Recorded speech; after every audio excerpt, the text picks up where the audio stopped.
नमस्कार दोस्तों, स्वागत है आपका इस YouTube channel Sarvan GS classes में। तो पिछले क्लास में हम लोग चर्चा कर रहे थे इतिहास के सीरीज में हम लोग चर्चा कर रहे थे। विजयनगर साम्राज्य को पढ़ लिए थे, बहमनी साम्राज्य को पढ़ लिए थे, मंगोल का आक्रमण को हम लोग पढ़ लिए थे। ठीक है, तो देखिए थोड़ा सा हम लोग समझ लें। आज हम लोग सैयद वंश की चर्चा करेंगे। तो हम लोग ये पहले समझ लें कि जब हम लोग तुगलक वंश को पढ़ रहे थे, जब हम लोग तुगलक वंश की चर्चा कर रहे थे, तुगलक वंश में जब मोहम्मद बिन तुगलक शासक बना था, ठीक है, एमबीटी शासन में आया था, तो इसके समय जो है दक्षिण में दो राज्यों का उदय हुआ था, विजयनगर साम्राज्य और एक हुआ था बहमनी साम्राज्य। ठीक है, तो हम लोग जो है इसके समय का विजयनगर और बहमनी साम्राज्य दोनों को दक्षिण में पढ़ लिए न, तुगलक वंश के समय। और तुगलक वंश के समय जो उत्तर पश्चिम से जो मंगोल का आक्रमण होता रहा, जो गुलाम वंश के समय से ही प्रारंभ हुआ था, इल्तुतमिश के समय से, ठीक है, और एमबीटी यानी कि तुगलक वंश के अंतिम शासक के समय लगभग लास्ट आक्रमण था मंगोलों का, ठीक है, तैमूर लंग का। तो हम लोग उसके बाद जो है मंगोल का आक्रमण को भी पढ़ लिए, जिसमें चंगेज खां के बारे में हम लोग पढ़े, तो मंगोल को भी हम लोग पढ़ लिए। ठीक है, तो हम लोग इधर तुगलक वंश को स्थगित रोक दिए थे और इधर हम लोग विजयनगर, बहमनी साम्राज्य और मंगोल आक्रमण को पढ़ रहे थे। ठीक है, तो चलिए अब तुगलक वंश के बाद जो सैयद वंश की सत्ता आती है, तो अब हम लोग आज पढ़ेंगे सैयद वंश के बारे में। ठीक है, सैयद वंश की सत्ता की नींव कैसे पड़ी। हालांकि सैयद वंश का शासनकाल अधिक लंबा नहीं रहा है, संक्षिप्त शासनकाल रहा है। इसमें मात्र 4 राजाओं ने शासन किया और चारों के चारों राजा अयोग्य थे, उसकी बहुत ज्यादा उपलब्धि नहीं है। ठीक है, और सबसे सल्तनत काल में सबसे कम समय तक शासन करने वाला यह वंश रहा है। ठीक है, और इसके बाद आ जाएगा आपका लोधी वंश, और लोधी वंश का के बाद हम लोग जानते हैं कि मुगल वंश की सत्ता आती है। तो चलिए आज हम लोग सैयद वंश को पहले पढ़ लें। तो देखिए आप लोग याद कीजिए, जब हम लोग मंगोल का आक्रमण को पढ़ रहे थे, जिस समय दिल्ली सल्तनत में यहाँ पे तुगलक वंश की सत्ता थी दिल्ली में, ठीक है, तो दिल्ली में जब तुगलक वंश की सत्ता थी, तुगलक वंश का अंतिम शासक था मोहम्मद शाह, न, उसका अंतिम शासक था मोहम्मद शाह। तो मोहम्मद शाह के समय में ही जो है महमूद शाह के समय में ही अंतिम मतलब तैमूर लंग का आक्रमण हुआ था। आप लोग याद कीजिए, जब दिल्ली में, ये आपका दिल्ली है, ठीक है, तो उस समय पहले हम लोग तुगलक वंश का पहले पृष्ठभूमि को समझ लें, सैयद वंश की नींव कैसे डाला गया। तो जिस समय दिल्ली में महमूद शाह था, महमूद शाह, ये तुगलक वंश का अंतिम शासक था। तो इसी के समय याद कीजिए तैमूर लंग का आक्रमण हुआ था।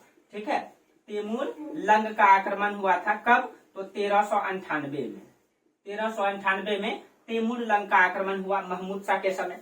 आज चूंकि महमूद शाह एक अयोग्य शासक था, ठीक है, महमूद शाह एक अयोग्य शासक था, और ये जब अयोग्य शासक था, जब तैमूर लंग का आक्रमण हुआ तो महमूद शाह भाग करके गुजरात चला गया।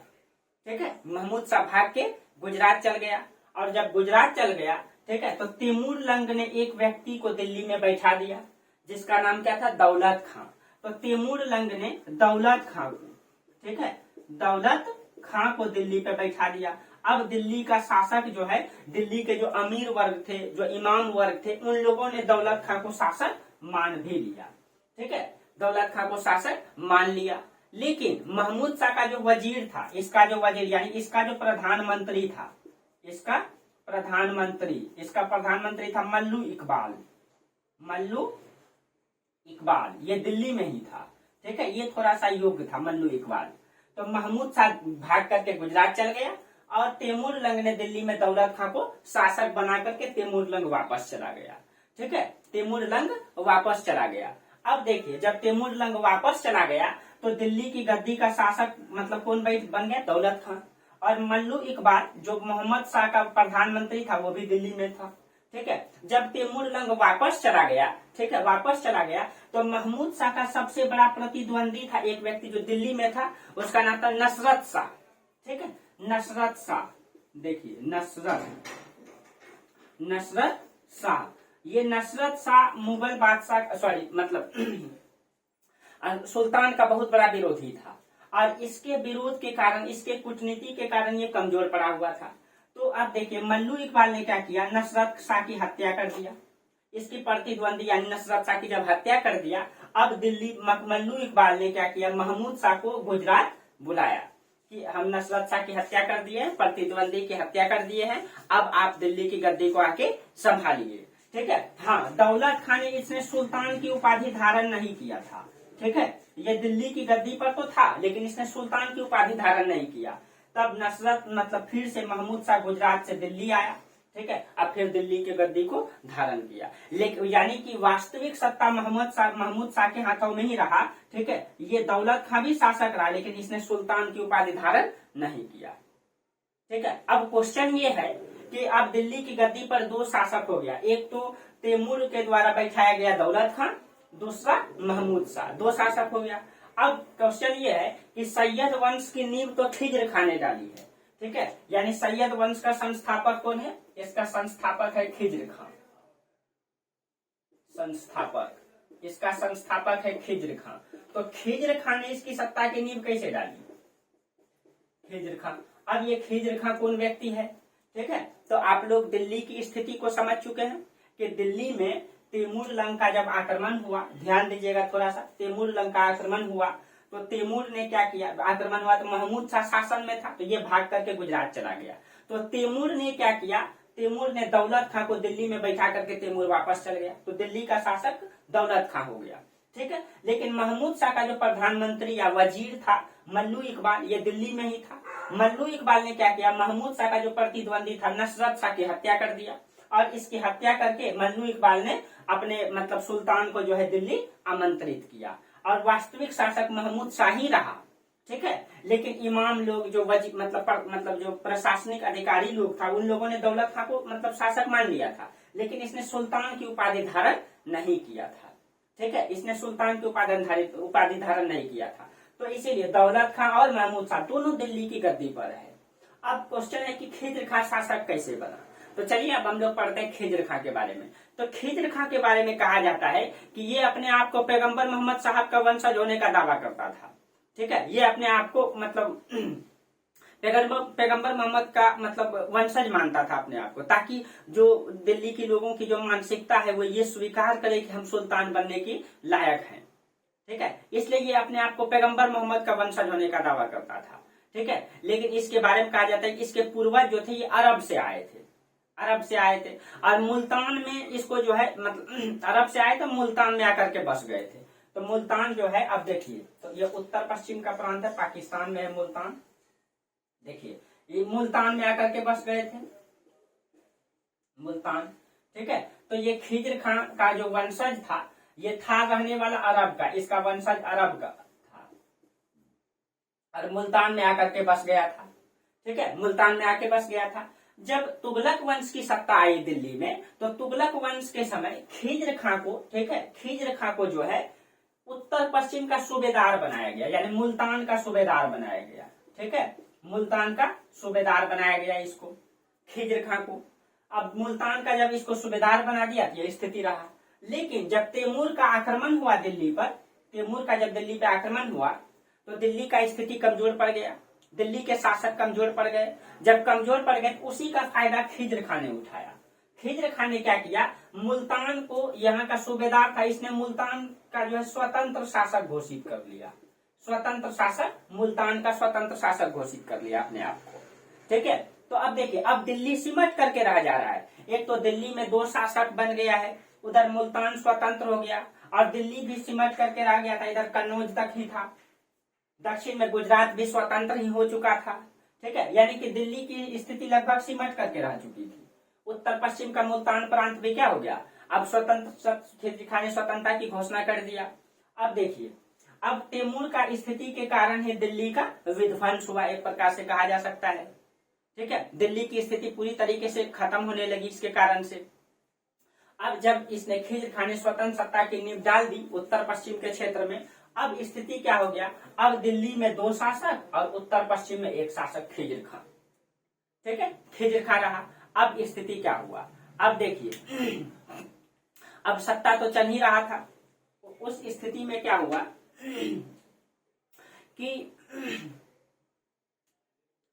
अब जो मल्लू इकबाल था, मल्लू इकबाल ने क्या किया, मतलब यानी कि महमूद शाह का जो प्रधानमंत्री है मल्लू इकबाल, इसने अब सत्ता का प्रसार करने का मतलब ये निर्णय लिया कि क्योंकि जो सब के सब शासक स्वतंत्रता की घोषणा कर दिए थे, उन सब के खिलाफ जो है मतलब अभियान चलाने का निर्णय लिया मल्लू इकबाल। ठीक है। अब इसने जो है जब मतलब अभियान चलाने का निर्णय लिया, ठीक है, तो ये सभी बागियों को दबाने का प्रयास करेगा, ठीक है। अब देखिए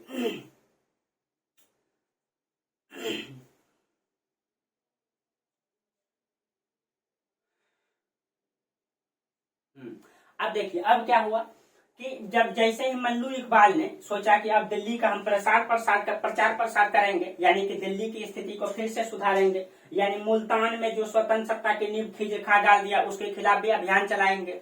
इधर पूरब में जो है कि मतलब कन्नौज स्वतंत्र हो चुका है, उसके खिलाफ भी अभियान चलाएंगे। दक्षिण में गुजरात है, वो भी स्वतंत्र हो चुका था। इन सब के खिलाफ अभियान चलाने का निर्णय लिया, ठीक है। अब कौन लिया? मल्लू इकबाल, क्योंकि महमूद शाह अयोग्य शासक था। जब इसने ये निर्णय लिया तो इसने मुल्तान के खिलाफ जो है अभियान चलाया। जब मुल्तान के खिलाफ अभियान चलाया तो खिज्र खान ने इसी की मल्लू इकबाल की हत्या कर दी, ठीक है, मल्लू इकबाल की हत्या कर दिया। अब मल्लू इकबाल की हत्या कर दिया और इसी स्थिति में महमूद शाह का 1413 ईस्वी में मृत्यु हो गया, ठीक है, 1413 ईस्वी में मृत्यु हो गया। अब देखिए अब 1413 ईस्वी में महमूद शाह की मृत्यु हो गया, मल्लू इकबाल की हत्या खिज्र खान ने कर दिया। अब दिल्ली का शासक कौन बन के रह गया? दौलत खां बन के रह गया।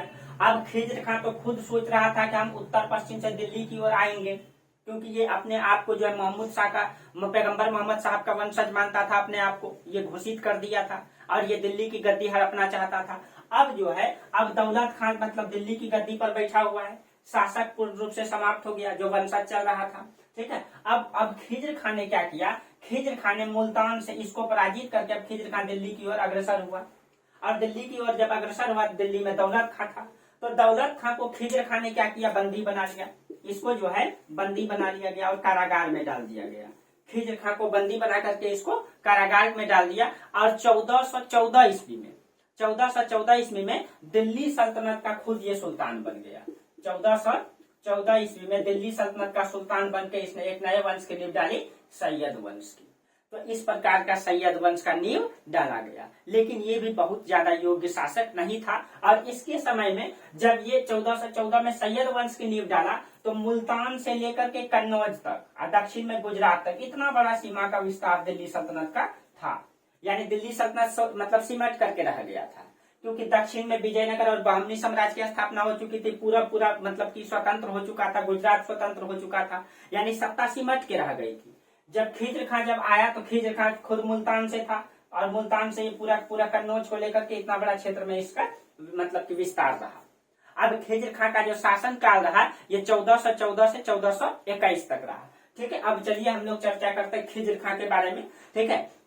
अब इसने जो है कि ये पंजाब, सिंध और मुल्तान तक का क्षेत्र को इसने मतलब अपने कब्जे में रखा, ठीक है। लेकिन इसके बारे में कहा जाता है कि ये खिज्र खां ऐसा शासक है, आपको याद कीजिए जब सल्तनत काल में कुतुबुद्दीन ऐबक के बारे में पढ़ाए थे तो उसने जो है ऐबक ने सुल्तान की उपाधि धारण नहीं किया था, ठीक है, सुल्तान की उपाधि धारण नहीं किया था। और दूसरा शासक ये खिज्र खां है जिसने ये भी जो है इसने भी सुल्तान की उपाधि धारण नहीं किया था, इसने भी सुल्तान की उपाधि धारण नहीं किया था। बाकी जितना भी इल्तुतमिश से लेकर के गुलाम वंश में इल्तुतमिश से लेकर के अंतिम में लोदी वंश का इब्राहिम लोदी तक, इब्राहिम लोदी, इसमें से इस बीच में जितना भी शासक आया उन सब ने जो है सुल्तान की उपाधि धारण किया, ये याद रखिएगा आप लोग, ठीक है। जितने भी शासक आए इल्तुतमिश से लेकर के लोदी वंश तक, इब्राहिम लोदी तक, वो सब ने सुल्तान की उपाधि धारण किया। बस पहला शासक रहा कुतुबुद्दीन ऐबक और एक खिज्र खां जिसने सुल्तान की उपाधि धारण नहीं किया, ठीक है। खिज्र खां था जिसने सुल्तान की उपाधि धारण नहीं किया, ठीक है। अब देखिए जब ये सत्ता में आया, ठीक है, इसने जो है दक्षिण पूर्व में इटावा, उत्तर प्रदेश में पड़ता है, ठीक है, इटावा और कन्नौज तक अभियान किया इसने जो है। अब देखिए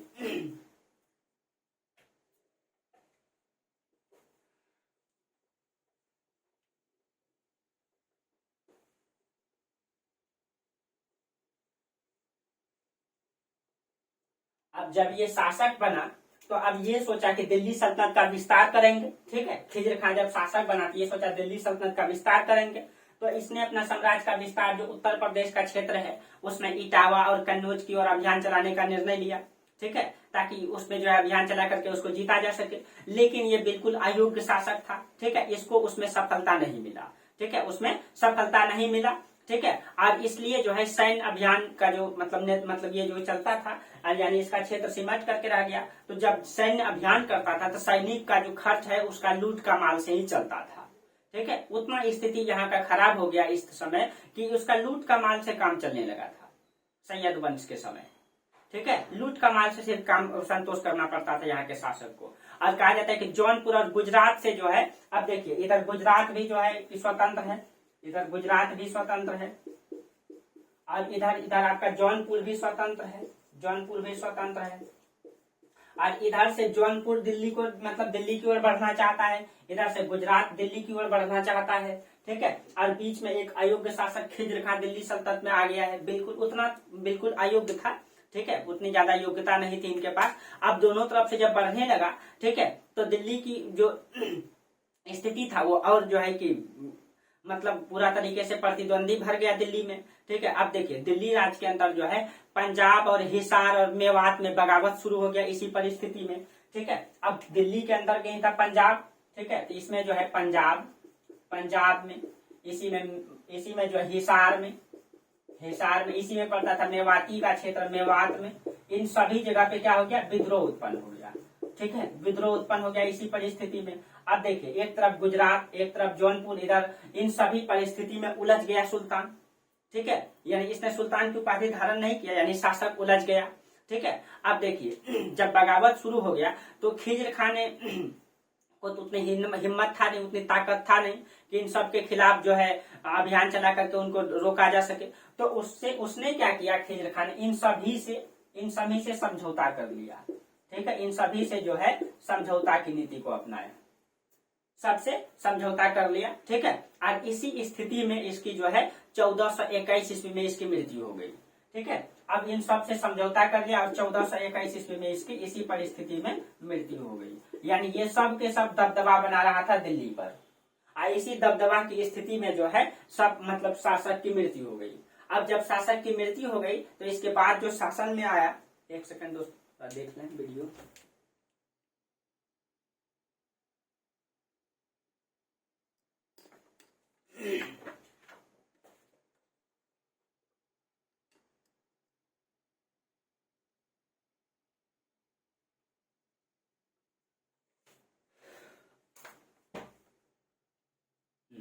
अब देखिए 1421 में इसकी क्या हो गई, मृत्यु हो गई। और इसके बाद शासक बना मुबारक शाह का जो शासन काल रहा ये 1421 से लेकर के 34 तक रहा। चलिए, तो अब खिज्र खां के बाद शासन में आया मुबारक शाह। ये भी उतना ज्यादा योग्य शासक नहीं था, और मतलब सैयद वंश का शासन संक्षिप्त रहा है। ठीक है, तो खिज्र खां के बाद कौन आया, मुबारक शाह शासक बना, और इसका शासन काल 1421 से लेकर के 34 तक है, 1421 से 34 तक। ठीक है, अब देखिए अब चूंकि इसको बगावत का सत्ता मिला था न, बगावत भरी सत्ता हाथ लगी थी, और इसमें एक ऐसा योग्य शासक का जरूरत था कि एक योग्य शासक का एक कूटनीतिक एक राजनीतिक आए और इन सभी परिस्थितियों का सामना कर सके। लेकिन ये भी उतना मतलब योग्य नहीं था। ठीक है, दिल्ली के अमीरों ने जो है इसे सुल्तान तो स्वीकार कर लिया, लेकिन कहा जाता है कि सूबेदार लोग आनाकानी कर रहा था। जितना भी सूबेदार था, ठीक है, वो सब इसको सुल्तान मानने को तैयार नहीं था। अमीरों ने तो स्वीकार कर लिया। ठीक है, अब ये मतलब कि जितना भी सूबेदार था, जिसका इसका क्षेत्र था, जो प्रांत था, प्रांत का सूबेदार था, वो लोग इसको मतलब शासक मानने के लिए तैयार नहीं था। ठीक है, और इसलिए इसके समय में जितने मतलब क्षेत्र था, प्रांत था, उस सब में बगावत की स्थिति रहा। ये और इसके बारे में कहा जाता है ये न तो राजनीतिक था, न ये सैन्य अभियान में जो है कि प्रतिभावान था। ठीक है, और इसी परिस्थिति में इसकी 1434 में क्या हो गया, अब देखिए ये मतलब ये भी एक अयोग्य शासक था। ठीक है, अयोग्य शासक था, और मतलब अयोग्य शासक था, और इसको तो सुल्तान भी नहीं मानने को तैयार था। प्रांतपति लोग सुल्तान भी नहीं मानने को तैयार था। ठीक है, लेकिन यहाँ के अमीरों ने तो सुल्तान मान लिया, लेकिन सूबेदार सुल्तान मानने को तैयार नहीं था। ये अयोग्य शासक था। ठीक है, और इसी परिस्थिति में क्या हुआ, इसी परिस्थिति में यमुना नदी के किनारे जो है, ठीक है, किनारे शिविर का ये निरीक्षण करने के लिए गया था। सैनिक शिविर लगाया गया था। ठीक है, तो यमुना नदी के किनारे ये एक दिन गया था, यमुना किनारे सैनिक शिविर का निरीक्षण करने गया था। सैनिक शिविर का निरीक्षण करने के लिए गया था ये। शिविर का। तो इसी सैनिक शिविर का निरीक्षण करने ये यमुना किनारे गया था। जो इसके प्रतिद्वंदी थे, जो इसको शासक मानने के लिए तैयार नहीं थे, ठीक है, उन सब ने इसकी इसी निरीक्षण के क्रम में इसकी हत्या कर दिया। आप सोचिए कि 2-4 प्रतिद्वंदी मिलकर के एक शासक की हत्या कर देता है, तो इसका मतलब क्या है कि शासक का स्थिति कितना कमजोर हो चुका है, ये इसी से दर्शाया जाता है। ठीक है, इसी से दर्शाया जा सकता है कि शासक का स्थिति कितना कमजोर हो चुका है कि 2-4 लोग, 2-4 प्रतिद्वंदी एक शासक की हत्या कर देता है।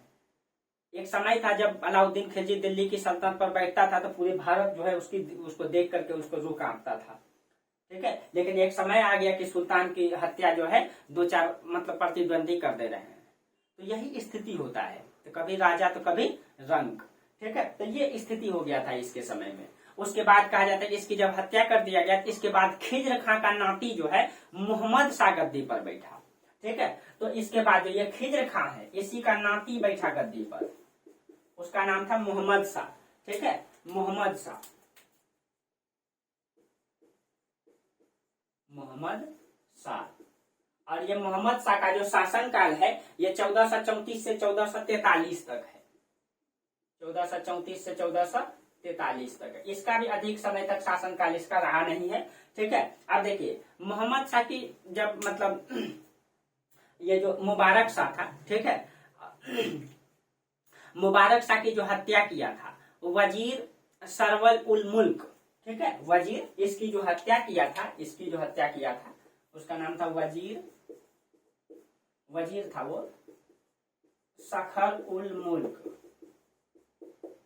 मुल्क। ठीक है, अब देखिए ये भी इसकी हत्या में शामिल था। ठीक है, ये भी इसकी हत्या में शामिल था। इसने सुल्तान को जो है अपने जाल में फंसाया। ठीक है, यानी कि इसकी जो मुबारक शाह की जो हत्या किया था ये भी उसमें शामिल था। ये बहुत योग्य था, ये कूटनीतिक टाइप का व्यक्ति था। इसने क्या किया, मोहम्मद शाह को अपने मतलब राजनीति से, अपनी कूटनीति से अपने हाथों में ले लिया।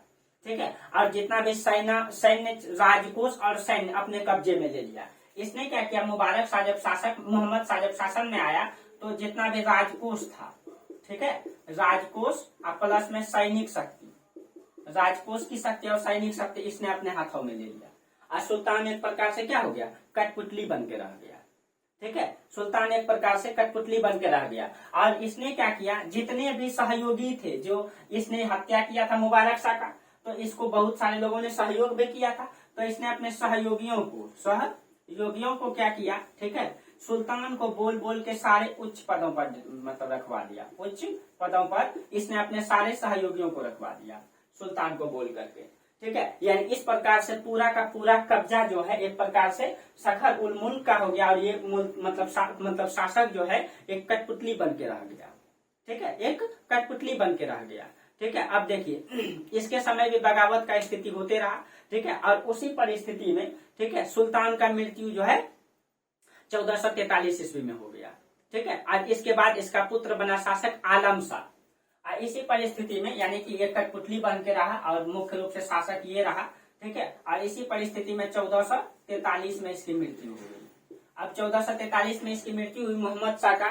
ठीक है, उसके बाद शासन में आया अलाउद्दीन आलम शाह। इसके बाद इसका पुत्र शासक बना अलाउद्दीन आलम शाह। अलाउद्दीन आलम शाह।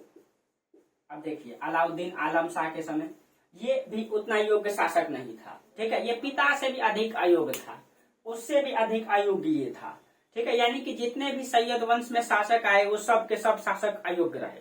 ठीक है, जिसका फायदा जो है कहीं न कहीं मतलब उनके समय के जितने भी प्रांतपति थे, जितने भी उच्च पोस्ट पे पदाधिकारी थे, उन लोगों ने उठाया। ठीक है, अब देखिए इसका जो वजीर था हमीद खां, इसका खुद जो प्रधानमंत्री था, इसका जो वजीर था हमीद खां। अब हमीद खां से ही इसका नहीं बनता था। ठीक है, इसका वजीर जो इसका सलाहकार है, इसी से इसका नहीं पड़ता था, नहीं बनता था। इसलिए इसने क्या किया, बहलोल लोदी को सर हिंदी से दिल्ली बुलाया। तो जब वजीर से नहीं पड़ता था, तो हमीद खां से नहीं पड़ता था, तो इसने क्या किया, बहलोल लोदी उस समय सर हिंदी में था, यानी पंजाब में था। बहलोल लोदी ये उस समय कहाँ था, तो सरहिंद में था, सरहिंद में। ठीक है, तो सरहिंद से जो है बहलोल को इसने बुलाया। अब बहलोल जब आया दिल्ली में, इसकी जो है हमीद खां की हत्या कर दिया। अब बहलोल लोधी खुद क्या बन गया, बहलोल लोधी खुद जो है वजीर बन गया, प्रधानमंत्री बन गया। अब वजीर बन गया ये, और सुल्तान बिल्कुल अयोग्य है, ठीक है, सुल्तान बिल्कुल अयोग्य है। अब बहलोल लोधी ने सुल्तान को खुद कहा जाता है कि एक बहुत ज्यादा डरपोक भी था ये, ठीक है, कहा जाता है सुल्तान ये जो था ये बहुत ज्यादा डरपोक भी था, ठीक है। अब ये बहुत ज्यादा डरपोक था, इसीलिए बहलोल लोधी ने इसको डराया धमकाया, बोला या तो आप अपने से हमको सत्ता का सुल्तान बना दीजिए, ठीक है, अपने से बना दीजिए, नहीं तो मैं आपकी हत्या करके मैं शासक बन जाऊंगा। तो कहा जाता है कि ये अलाउद्दीन आलम शाह क्या किया, ये खुद जो है आलम शाह जो है राजपाट को छोड़ करके बदायूं चला गया। डर से, ये इतना डरपोक था कि बहलोल लोधी के डर से ये क्या किया, बहलोल लोधी के डर से ये बदायूं चल गया, ठीक है, बदायूं चल गया। जब ये बदायूं चल गया तो अब बहलोल लोधी दिल्ली में बच गए। तो बहलोल लोधी ने क्या किया, 1451 ईस्वी में, ठीक है, बहलोल लोधी ने एक नए राजवंश की नींव डाली, जिसको हम लोग कहते हैं लोधी वंश। तो इस प्रकार से बहलोल लोधी ने 1451 में कौन सा वंश का नींव डाला, लोधी वंश का, लोधी वंश। तो अब हम लोग पढ़ेंगे लोधी वंश के बारे में, ठीक है, लोधी वंश के बारे में। अब देखिए, तो लोधी वंश का जो शासन रहेगा वो 1451 से लेकर के 1526 तक ने। और आपको पता है कि इसी 1526 में उस समय शासक था इब्राहिम लोधी। इब्राहिम लोधी, जब इब्राहिम लोधी सत्ता में रहेगा तो इसी समय बाबर का आगमन होगा और होगा एक विशाल युद्ध, महान युद्ध, इतिहास में एक नया परिवर्तन लाने वाला युद्ध, जिसको हम लोग कहते हैं पानीपत का प्रथम युद्ध, बाबर और इब्राहिम लोधी के बीच। और इसी में बाबर पहली बार भारत में तोप का इस्तेमाल करेगा, ठीक है। तो चलिए हम लोग आगे पढ़ेंगे अब लोधी वंश के बारे में ना। और लोधी वंश में जो है हिंदुस्तान की राजनीति में एक नया परिवर्तन दिखाई देता है, ठीक है। तो उसी में हम लोग मुगल वंश को पढ़ेंगे। और मुगल में जो 6 शासक आए न, जो कहीं कहीं पूरे भारत पे फिर से अपनी कब्जा किए और पूरे भारत का शासक बने। और उसके बाद परिस्थितियां इतनी चेंज हुई, ठीक है, कि अंग्रेजों ने जो है मतलब अपने हाथों में सत्ता लिया। तो मतलब किस प्रकार से परिस्थितियां चेंज हुई, किस प्रकार की भारत का राजनीतिक हमेशा चेंज होता रहा, इन सब चीजों को हम लोग इतिहास में एक एक चीजों को क्रम वाइज क्रम पढ़ेंगे कि भारत का इतिहास क्या रहा है, इसकी परिस्थिति किस प्रकार हमेशा चेंज होते रहा है। हर मनुष्य के जीवन का भी प्रवृत्ति है कि आप जैसे जैसे आगे बढ़ते जाएंगे, आपका नॉलेज बढ़ते जाएगा, आपकी परिस्थिति में भी सुधार आते जाएगा और आपके जीवन में भी परिवर्तन आते जाएगा। बस हर लोगों के साथ ये इतिहास की घटनाएं घटती है, इसलिए हर व्यक्ति को इतिहास पढ़ना चाहिए, गहन अध्ययन के साथ इतिहास पढ़ना चाहिए, ठीक है, ताकि हम अपने भविष्य को भी सुधार सके। पूर्व को पढ़ करके भविष्य को सुधार सकते हैं, क्योंकि पूर्व में कौन सी घटनाएं हुई, किसके कारण से क्या घटनाएं घटी, और उसने जब ये निर्णय लिया तो उससे क्या परिणाम आया, ठीक है, उसने वो परिणाम आया उससे, तो हम भी अपने जीवन में कैसे निर्णय लेंगे, उसका परिणाम क्या निकलेगा, ये हमें इतिहास सिखाती है। इसलिए इतिहास का गहन अध्ययन हर व्यक्ति को करना चाहिए, ठीक है। तो चलिए हम लोग आगे अब लोग पढ़ेंगे, आज यहीं तक रहने दीजिए, ठीक है। फिर हम लोग आगे लोधी वंश को पढ़ेंगे और लोधी वंश के बाद जो मुगल वंश की सत्ता आती है फिर हम लोग उसको पढ़ेंगे, ठीक है दोस्तों। तो आज यहीं तक रहने दीजिए, ठीक है। और आप लोगों को इतिहास में कहीं दिक्कत नहीं होगा, ठीक है। आप लोग इसका कंटिन्यू नोट्स बनाते रहिए। एक बार आप लोगों को ये चर्चा कर दें कि आप लोग बुक जरूर ले लीजिएगा। जैसे आप लोग अगर सिविल सेवा की तैयारी करते हैं, ठीक है, आजकल आप देख रहे हैं ट्रेंड भी चेंज होता रहा है, क्वेश्चन का भी ट्रेंड बहुत डिफिकल्ट हो रहा है, इसीलिए गहन अध्ययन की जरूरत है। जैसे आप लोग मान लीजिए कि आप लोग मान लीजिए प्राचीन भारत पढ़ रहे हैं, तो आप लोग का पढ़ाई का तरीका क्या होना चाहिए। तो प्राचीन भारत जब आप पढ़िएगा तो सबसे पहले इसमें प्राचीन भारत में एक पहले मेरा क्लास कीजिएगा, उसमें कंटिन्यू सबसे पहले सिलेबस देखिए किसी भी सब्जेक्ट का, उसमें मेरा सारा कंटेंट, मेरा प्लेलिस्ट में जाइएगा तो उसमें सारा चीजें मिल जाएगा। प्लेलिस्ट में पूरा एंशिएंट हिस्ट्री पढ़ा चुके हैं, उसमें लगभग 85 वीडियो है, उसको एक एक करके देख लीजिएगा। तो तरीका पढ़ने का क्या होना चाहिए, जैसे आप प्राचीन भारत को पढ़ रहे हैं, ठीक है, उसका पहले सबसे पहले सिलेबस देखिए, उसके बाद उस सिलेबस को देखिए, उसके बाद उसका मेरा जो वीडियो है उसको देखिए, उसके बाद उसी टॉपिक को आप एनसीईआरटी में पढ़ लीजिए, एनसीईआरटी में पढ़ लीजिए। एनसीईआरटी में पढ़ने के बाद अगर एक ऑथेंटिक बुक अगर पढ़ना चाहते हैं, या किसी श्रीवास्तव का पढ़ लें या रामचरण शर्मा का पढ़ लें, किसी एक का आप पढ़ सकते हैं, ठीक है, किसी श्रीवास्तव या रामचरण शर्मा, ठीक। और नहीं भी पढ़िएगा तो कोई दिक्कत पीसीएस में होने वाला नहीं है, क्योंकि बहुत ज्यादा मतलब हम उतना कंटेंट दे चुके हैं, उससे ज्यादा क्वेश्चन कभी नहीं रहेगा। अब उसके बाद उसी तरीके से मध्यकालीन भारत आपका चल रहा है, ठीक है, मध्यकालीन में भी वही तरीका अपनाएंगे, मेरा क्लास करेंगे, उसका नोट्स बनाएंगे, फिर उसको एनसीईआरटी में पढ़ लेंगे। फिर वो एक बुक आप हरिश्चंद्र वर्मा का मेडिएवल हिस्ट्री में बुक आता है, उसको पढ़ लेंगे। फिर जब हम मॉडर्न पढ़ाएंगे तो उसमें मॉडर्न में भी आप लोगों को बताएंगे, ठीक है। उसमें बीएल ग्लोवर का बुक आता है, ठीक है। उस प्रकार से आपकी तैयारी होनी चाहिए। इसी प्रकार से आप ज्योग्राफी पढ़े तो पहले क्लास कीजिए, उसका नोट्स बनाइए, फिर उसको एनसीईआरटी में पढ़िए। फिर जो है आपको अगर लगता है कि एक बुक पढ़ लेना चाहिए संतुष्टि के लिए, ठीक है, या मतलब तर्क शक्ति बढ़ाने के लिए या नॉलेज बढ़ाने के लिए, ठीक है, तो मतलब एक बुक भी पढ़ लीजिए। इसी प्रकार से हर सिलेबस को आप पढ़िए। क्वालिटी में भी इसी प्रकार से पढ़ाई कीजिए। तो सारा एक आप देखिए, सबसे बड़ा होता है कि रणनीति, आप अपना रणनीति ही आपको जिताएगा, क्योंकि पढ़ने वाले तो बहुत हैं, तैयारी करने वाले बहुत हैं, ठीक है, और सब के सब मेहनत करते हैं, ऐसा नहीं मेहनत नहीं करते, बस उसकी रणनीति में आपका अंतर होनी चाहिए कि कम से कम समय में अधिक से अधिक कंटेंट को कैसे हम एकत्रित कर पाए और किस प्रकार से हम मतलब सीमित कर पाए। फिर सिलेबस, उस सिलेबस में भी जिस टॉपिक से ज्यादा क्वेश्चन, उस टॉपिक को हम ज्यादा केंद्रित करेंगे। इन सब चीजों में ध्यान देना होगा, ठीक है, तब जाकर के कहीं कहीं आपसे क्वेश्चन बनेगा। इसीलिए अब जो है कि आपको पता है कि जो कंपटीशन है ये बढ़ती जा रही है इस परिस्थिति में, ठीक है, बस। लेकिन हाँ, एक सोच करके हमेशा तैयारी करेंगे कि हम लोग कुछ करना है, बस कहीं कहीं सेलेक्ट होना है, बस, ठीक है। चलिए, तो आज यहीं तक रहने दीजिए, ठीक है। अब आप लोग जो है कि कंटिन्यू तैयारी करते रहिए, इसमें कोई दिक्कत नहीं है। आप लोगों को सिलेबस में, हिस्ट्री में कहीं दिक्कत नहीं होगा, ठीक है, कंटिन्यू क्लास मिलेगा। चलिए, तो आज यहीं तक रहने दीजिए दोस्तों, फिर हम लोग अगली क्लास में चर्चा करेंगे। तब तक के लिए आप लोगों को बहुत बहुत धन्यवाद। Thank you.